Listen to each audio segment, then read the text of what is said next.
Dicen que mal de muchos, consuelo de tontos. Estamos en plena época de un fenómeno que nos aterra a más de uno, la caída capilar. Hay muchas causas por las que perdemos pelo.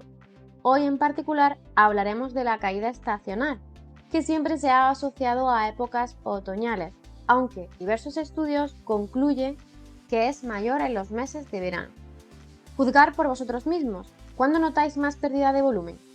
En farmacia, las consultas sobre este tema siempre son más frecuentes desde mediados de verano, con lo cual comienza el tiempo en el que empezamos a suplementarnos con complementos anticaída. Para comprender por qué la caída se da con más frecuencia en esta época, primero tenemos que hablar de las fases de crecimiento del pelo. Son tres. La primera, fase anágena o de crecimiento, es el periodo de desarrollo del cabello. Es la etapa más larga, pudiendo durar varios años, lo que dependerá de factores internos y externos de cada individuo. La fase catágena o de transición es aquella en la que el cabello deja de crecer y el folículo piloso comienza a retraerse. Este proceso dura varias semanas. Por último, tenemos la fase telógena o de reposo, en la que el pelo está descansando. Es aquí cuando el cabello comienza a caerse de una manera más abundante. No nos preocupamos mucho por ello al principio, pero esta etapa suele durar unos 3 meses, lo que es un tiempo más que suficiente para que entremos en pánico. Aún así, en situaciones normales, el crecimiento del pelo es un ciclo, por lo que después de la fase telógena comenzará de nuevo la fase anágena y se volverá a iniciar este ciclo.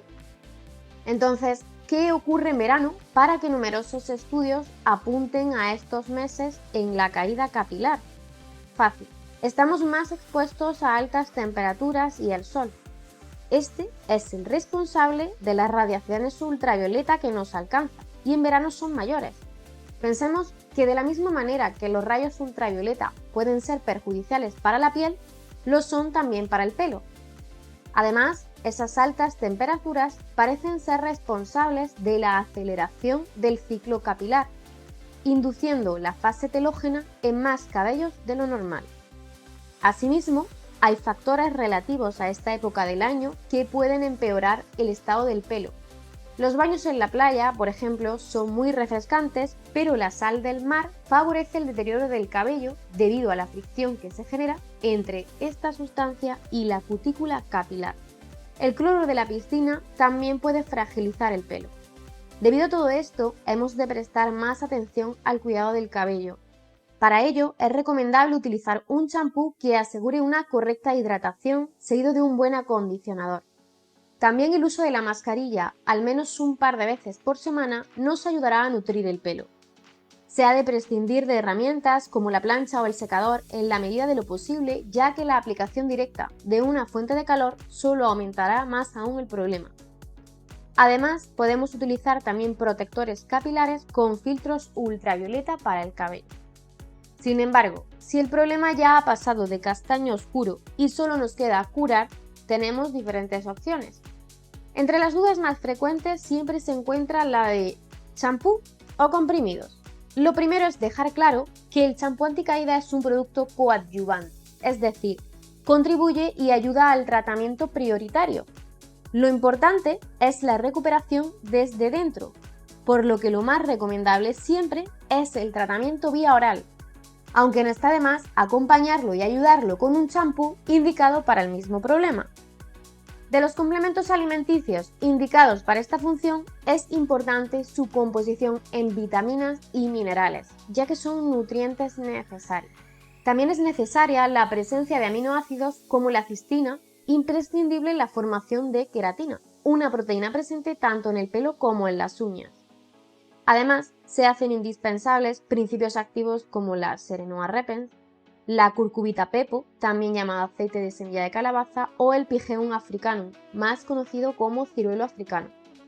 Estos activos presentan en común su capacidad de inhibir la 5-alfa reductasa, enzima encargada de producir el paso de testosterona a dihidrotestosterona. Una mayor concentración de dihidrotestosterona está relacionada con la caída capilar, ya que es responsable de que el pelo crezca más fino y débil.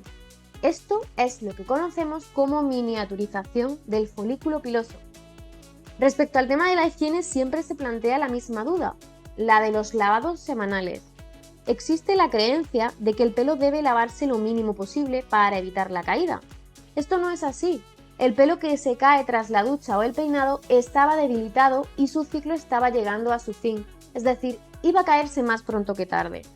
Y por ello, evitar los lavados debido a este miedo puede favorecer el acúmulo de grasa, que es totalmente contraproducente. Y puede incluso empeorar el problema. ¿Por qué?